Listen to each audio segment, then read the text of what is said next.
The dog would not stop digging. It was a Brittany Spaniel, 4 years old, the kind of dog bred to flush pheasants out of tall grass and not to dig in the cold dirt at the base of a granite outcropping in the high country of the Bitterroot Mountains. Her name was Juniper. She belonged to a 58-year-old elk hunter from Missoula named Ray Hollander, who on the morning of October 19, 2022, had climbed 3,000 vertical feet up an old logging trail above the West Fork of the Bitterroot River to glass a long meadow he had hunted for 20 years.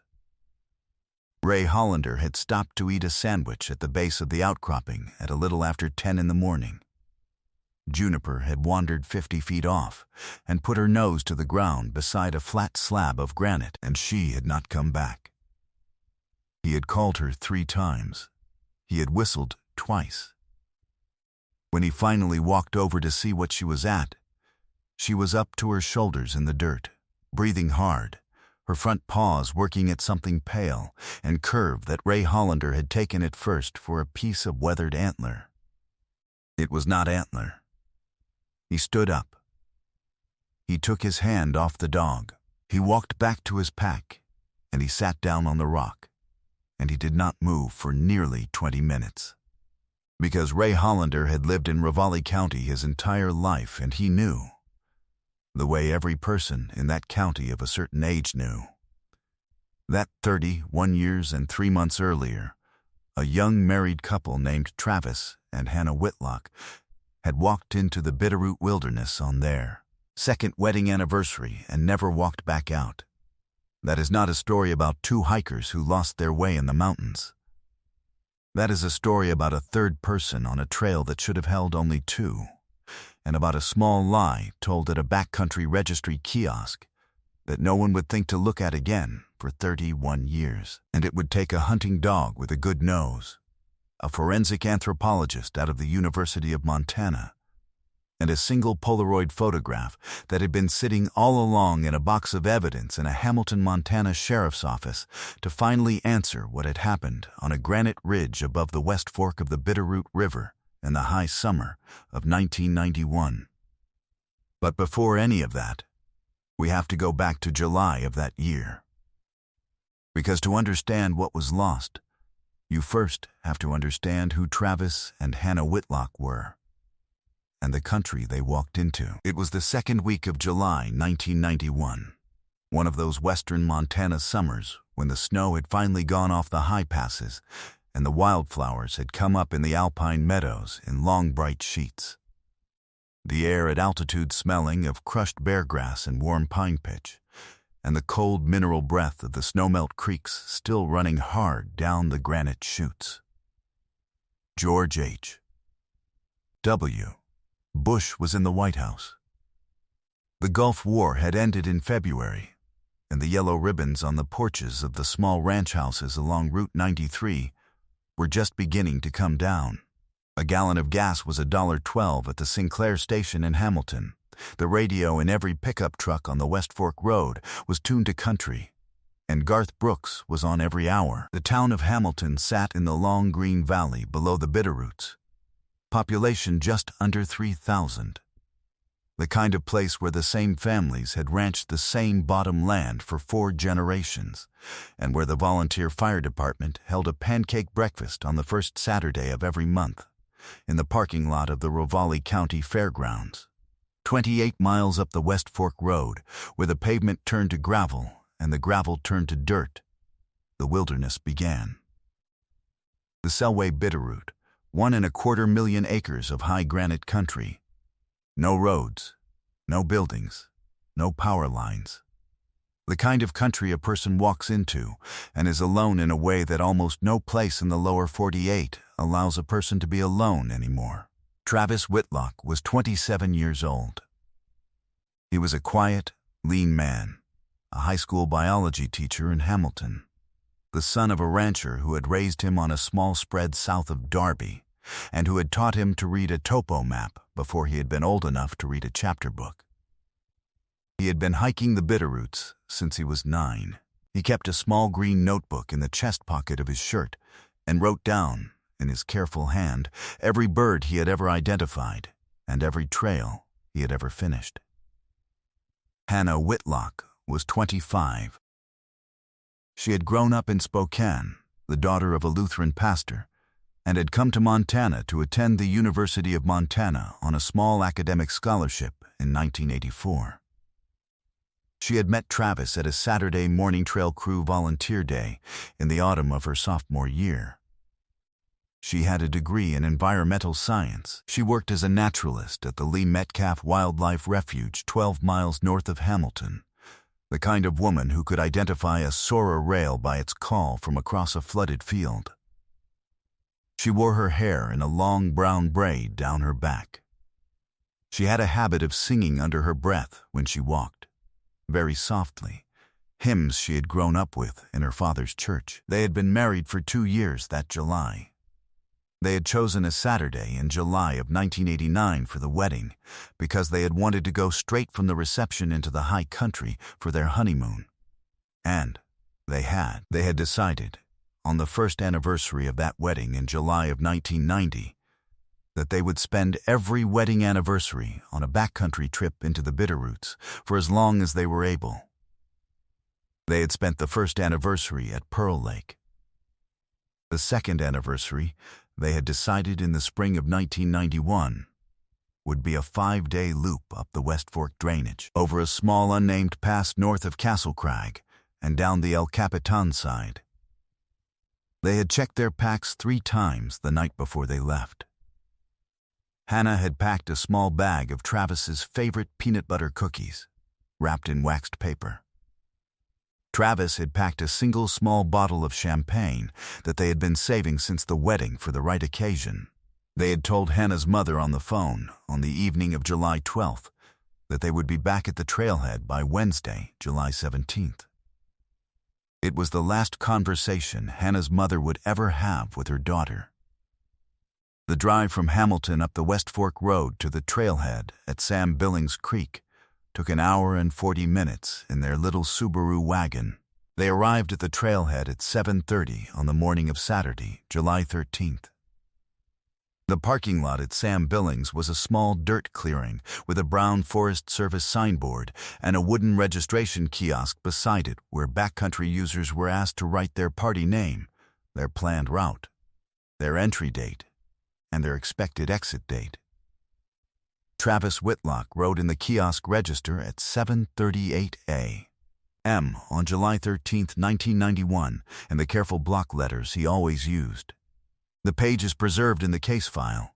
It reads, Whitlock Party of 2, T. Whitlock and H. Whitlock, in via Sam Billings, up West Fork Drainage, over divide north of Castle Crag, out via Big Creek. Exit date Wednesday 7/17. Below his entry, on the next line of the register, was another entry, written in a different hand. That entry read, Solo, in via Sam Billings, exit date 7/16. The name on that entry was illegible. The case file documents that the signature appeared to begin with a J and to end in what might have been Ski or Sky, but that the handwriting was deliberately poor and that no full name could be read from it. Travis and Hannah shouldered their packs at 7:45 a.m. and walked north up the Sam Billings Trail. By 11 a.m., they had crossed the small footlog over the West Fork and begun the long switchback climb up the south face of the drainage. They were seen at 1:30 p.m. by a party of 3 backpackers from Wisconsin who were coming down the trail, and who would later tell Sheriff Marlon Pickett that the young couple had been laughing about something and that the woman had been singing under her breath. The party of 3 from Wisconsin was the last group of people in the world who would ever see Travis and Hannah Whitlock alive. Wednesday, July 17th, came and went. The little Subaru wagon was still at the trailhead. Thursday, July 18th. The Subaru. Friday, July 19th. Hannah's mother, who had been calling the Whitlock's house in Hamilton every morning since Wednesday, called the Ravalli County Sheriff's Department at 8 a.m. on Friday. By Friday afternoon, search and rescue had been mobilized. By Saturday morning, July 20th, 3 teams of trained searchers were working up the West Fork drainage, and a Forest Service helicopter was flying the high country in long, careful grids. They searched for 19 days. They found nothing. They found no footprints. They found no campsites. They found no scrap of gear. The country was vast, and the granite did not hold tracks, and after the first hard thunderstorm rolled through on the evening of July 22nd, what little sign there might have been was gone. On the 19th day, August 7th, the search was officially scaled back. The case was reclassified from search and rescue to missing persons. The Subaru was towed out of the parking lot. Travis Whitlock's small green notebook of birds and trails was still on the dashboard. Hannah's mother could not bring herself to take it. The deputy who towed the car put it in a paper evidence bag and signed it into the case file. It had been 31 years and 3 months ago. The sheriff who took the case was a man named Marlon Pickett, 49 years old, a former Forest Service smoke jumper turned lawman, the kind of person who had walked more miles in the Bitterroots than most of the searchers under his command. He had 2 sons of his own, both of them already grown and gone. He worked the case from his desk for the rest of his career. In the first 6 months, he interviewed every person who had registered at the Sam Billings kiosk in the 2 weeks before and the 2 weeks after Travis and Hannah had signed in. He tracked down 23 of those parties.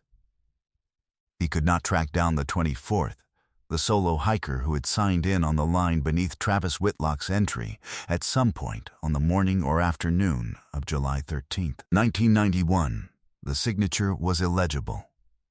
The handwriting matched no other entry in any kiosk register in the Bitterroots that summer. Sheriff Pickett tried for years. He looked hard at a man who had been arrested in Idaho in 1993 for assaulting a hiker on a trail in the Sawtooths, a man whose first name began with J, but the man's known whereabouts on July 13, 1991 placed him in a county jail in Spokane. He looked at a former colleague of Travis Whitlock's at the high school, who had been heard to make an inappropriate comment about Hannah at a faculty Christmas party in December of 1990. But the man had been at a coaching clinic in Bozeman the entire weekend of July 13th, with 18 colleagues to vouch for him. The case file documents a notation in Sheriff Pickett's handwriting from October of 1992 that reads, "Solo registrant on 713 is the man. Name unknown. Will likely die without my finding him." He retired in 2008 and gave the case file to a young undersheriff named Beth Morales, who had grown up in Darby and who had been a sophomore at Hamilton High School the year Travis and Hannah Whitlock had walked up the West Fork Road and not come back. Beth Morales kept the case file in a green metal cabinet beside her desk for the next 14 years. She read it once a year, every July 13th. The Whitlock and Pratt families, Hannah's maiden name had been Pratt, held a joint memorial service in August of 1993 in the small Lutheran church in Spokane, where Hannah's father had been the pastor for 31 years.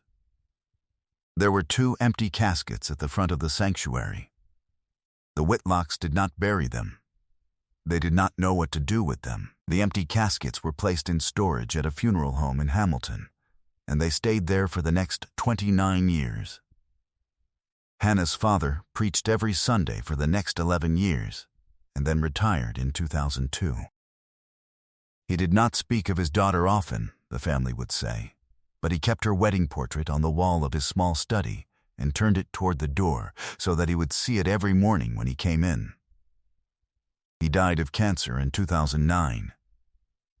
Hannah's mother, Linda Pratt, moved to Hamilton in 2010 to be closer to the Whitlock side of the family, and she lived in a small apartment 3 blocks from the high school where Travis had taught biology, and she walked every Saturday morning to the small cemetery on the south side of town, where Travis's father, Wallace Whitlock, had been buried in 2003. Travis's mother, Edith Whitlock, did not move from the small ranch house south of Darby. She kept Travis's old bedroom exactly as it had been on the morning he had married Hannah in July of 1989. The high school yearbooks on the shelf, the old field guides to the birds of the Northern Rockies on the desk, the small framed photograph of Travis and his father on a backcountry trip taken in the summer of 1979 when Travis had been 15. She still left the porch light on every night. She told her younger sister, who came to visit on Sundays, that she did this because she could not quite stop believing, in the deepest part of her, that on some evening she could not yet name, the screen door would open, and Travis would walk in and say he was sorry it had taken him so long, and that he had brought Hannah home. Sheriff Marlon Pickett, retired, drove out to the Whitlock Ranch every July 17th and sat with Edith on the porch for an hour. He did this in 2009. He did this in 2019. He did this on the afternoon of July 17, 2022, 3 months before Ray Hollander's dog put her nose to the ground at the base of a granite outcropping above the West Fork drainage. The community of Hamilton held a remembrance for the Whitlocks on the steps of the courthouse on the second Sunday of July every year. 40 people came in 1992. 20 came in 2005, 11 came in 2020. In 2022, 9 people came. One of them was Linda Pratt, now 78. One of them was Edith Whitlock, 81. Sheriff Pickett, 80, sat in a folding chair beside them. Every case in this channel takes weeks of careful research, going through court records, original case files, and giving real people the story they deserved the first time. If that work matters to you, please take a second to like this video, subscribe, and let us know in the comments where in the world you're watching from. Your support is what keeps these stories alive. Now, let's get back to Travis and Hannah. When Ray Hollander finally moved from the rock where he had been sitting on the morning of October 19, 2022, he did so slowly. He clipped Juniper onto a short lead. He walked her back to his pack. He sat her down in the grass and told her, quietly, to stay. Then, he took his cell phone out of the side pocket of his pack. But there was no signal at that elevation, and so he wrote down a careful GPS coordinate from his hunting watch on a small piece of paper from his license envelope, and he walked the 3 miles back down the old logging trail to his truck. He drove 40 minutes back into Hamilton. He walked into the Ravalli County Sheriff's Office at 1:50 p.m. and asked to speak to Under Sheriff Beth Morales. Beth Morales came out of her office. She looked at his face. She took him into a small conference room. Ray Hollander told her slowly what his dog had found at the base of a granite outcropping above the West Fork. He gave her the slip of paper with the coordinates. The recovery operation that followed, in cooperation with the U.S. Forest Service and a forensic anthropologist named Dr. Lillian Sato out of the University of Montana, took 11 days. 2 sets of human remains were recovered from a shallow grave at the base of the outcropping. The first set was identified, through dental records, as Travis Whitlock. The second set was identified, through dental records, as Hannah Whitlock. There were also recovered from the site, in a small zippered nylon pouch that had been buried with the remains, a wedding band engraved on the inside with the date July 7, 1989. A small green spiral notebook so weathered that only a few of its pages were still legible, and a folded sheet of waxed paper containing the desiccated remains of what had once been peanut butter cookies. The pouch had been Hannah's. The notebook had been Travis's. The cause of death for both, Dr. Sato would determine in her report, was consistent with violent trauma inflicted at close range by a third party. They had been killed in the same place where they had been buried, in the high country above the West Fork drainage, in the high summer of 1991, by someone who had followed them up the trail. The break in the case did not come from the remains. The remains established the where and the when. but they did not yet establish the who. The break in the case came on the evening of November 4, 2022. When Under-Sheriff Beth Morales, going through the original case file for what she would later say was the 400th time, looked again at the small Polaroid photograph that had been taken at the Sam Billings trailhead on the morning of Saturday, July 13, 1991. The Polaroid had been taken by a Forest Service volunteer who had been doing a wilderness use survey at the trailhead that morning, asking hikers a short list of questions about their trip and taking a photograph of each registered party with their consent for the agency's records. The photograph showed Travis and Hannah Whitlock standing in front of the registration kiosk, their packs on their backs.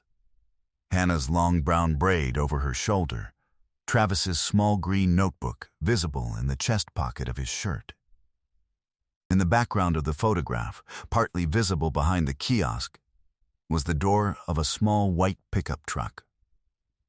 The truck had been in the parking lot when the photograph was taken at 7:42 a.m. A partial license plate was visible. The plate was a Montana plate. 3 of the 6 digits could be read in the original Polaroid. Sheriff Pickett had run those 3 digits in 1991, in 1995, in 2002, and had gotten nowhere because 3 digits was not enough to narrow a statewide search to a manageable number of vehicles. But it was now 2022, and Under-Sheriff Morales took the original Polaroid down the hall to the small evidence imaging suite the department had acquired in 2017. And a technician scanned it at the highest resolution the suite was capable of. And on the digital scan, at a magnification of nearly 50 times, a 4th digit on the plate became legible. With 4 digits, the Montana Department of Motor Vehicles, working from archived 1991 registration records, was able to produce a list of 11 white pickup trucks registered in Montana on July 13, 1991, whose plates could match. Of those 11, 10 were owned by men or women whose names did not begin with J. The 11th was owned by a man named Jerome Skowron, age 34, in 1991. Of Stevensville, Montana. Stevensville was a small town 25 miles north of Hamilton.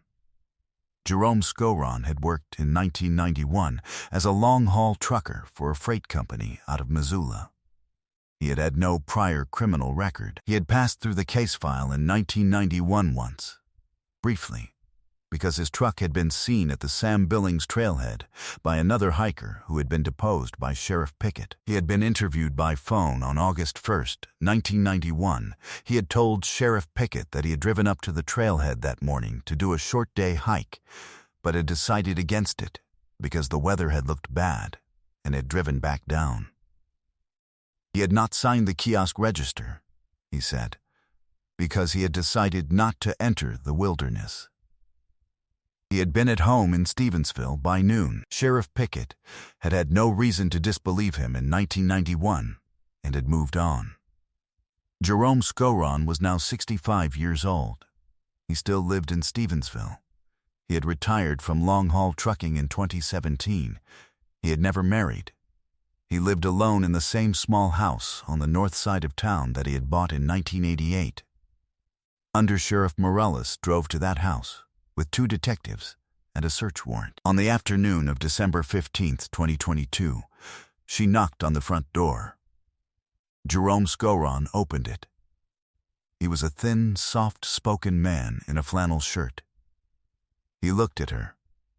He looked at the badge. He looked, the report would say, at the warrant in her hand. He stepped aside.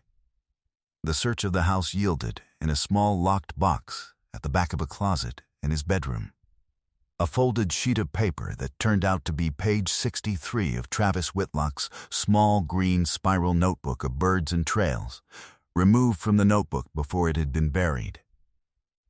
The page had Hannah Whitlock's name written across it in Travis's careful hand. Below the name was a small heart. Skowron had kept it for 31 years. He gave a full statement, with his attorney present, on the morning of December 17, 2022, He told Under-Sheriff Morales where on the trail he had first seen the Whitlocks, and where he had followed them, and what he had done. He pleaded guilty in March of 2023 to 2 counts of deliberate homicide to avoid a trial. He was sentenced to life without the possibility of parole. He died of a stroke in the prison hospital at Deer Lodge in February of 2024, 11 months into his sentence. Edith Whitlock buried her son in the small Hamilton Cemetery on the south side of town, in the plot beside her husband Wallace, on the afternoon of June 10, 2023. Linda Pratt buried her daughter in the same row, in a plot the 2 families had purchased together in the autumn of 2022. The 2 empty caskets that had sat in storage at a funeral home in Hamilton for 29 years were finally laid to rest, and the families said quietly to each other, as the pastor read the words, that Travis and Hannah were together again on a hillside above a long green valley with the Bitterroots in the distance. Ray Hollander attended the funeral with Juniper sitting at his feet. Sheriff Marlon Pickett, 81 years old, walked very slowly from his truck to the graveside with a cane in one hand and the small folded Polaroid in the other. He gave the Polaroid to Linda Pratt at the end of the service. He said, his voice unsteady, that he had carried it for 31 years and that he wanted her to have it now. Travis Whitlock was 27 years old. He was a high school biology teacher in Hamilton, Montana. He kept a small green notebook of every bird he had ever identified and every trail he had ever finished. And on the page where he had once written the name of the woman he loved, he had drawn a small heart in the careful hand of a man whose father had taught him to read a topo map before he had been old enough to read a chapter book. Hannah Whitlock was 25.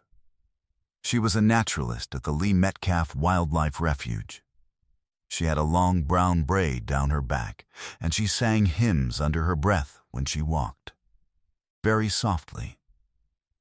The hymns her father had taught her in his small Lutheran church in Spokane. They had been married for exactly 2 years on the morning of July 13, 1991, when they walked up the Sam Billings Trail with a small bottle of champagne in Travis's pack and a wrapped packet of peanut butter cookies in Hannah's. And they had no reason in the world to imagine that there had been a name written in poor handwriting on the kiosk register, one line beneath Travis's, or that the man behind that name had been watching them from a small white pickup truck in the parking lot, or that there is a kind of country in this nation where 2 good people can walk into the trees on a summer morning and not walk out, and where the answer to that walk may sit for 31 years under a flat slab of granite 3,000 feet above a river, waiting for the right dog to come along. How many other answers in this country are sitting right now beneath the dirt of the high country, in places no search team ever quite walked over, waiting on a hunting dog or a hiker's boot print, or the right person to look at the right Polaroid one more time? What does it mean for justice when the man responsible finally gives an answer and then dies in a prison hospital 11 months later? And what does it mean for the mothers who lit the porch light for 31 years against the possibility of a homecoming that came home, in the end, in 2 caskets? And what do we owe the sheriffs who carry the photograph in their wallet for 3 decades, and the elk hunters who climb down off a rock when their dog will not come back, and the small towns that gather on a courthouse step on the 2nd Sunday of every July to remember the names? Justice, of the kind that was still possible, came for Travis and Hannah Whitlock after 31 years. Stories like theirs remind us that the truth, however late, however high in the granite country it has been hidden, always finds its way home. If you believe that too, subscribe so you don't miss the next case. More solved cold cases are waiting in the description below. Thank you for being here.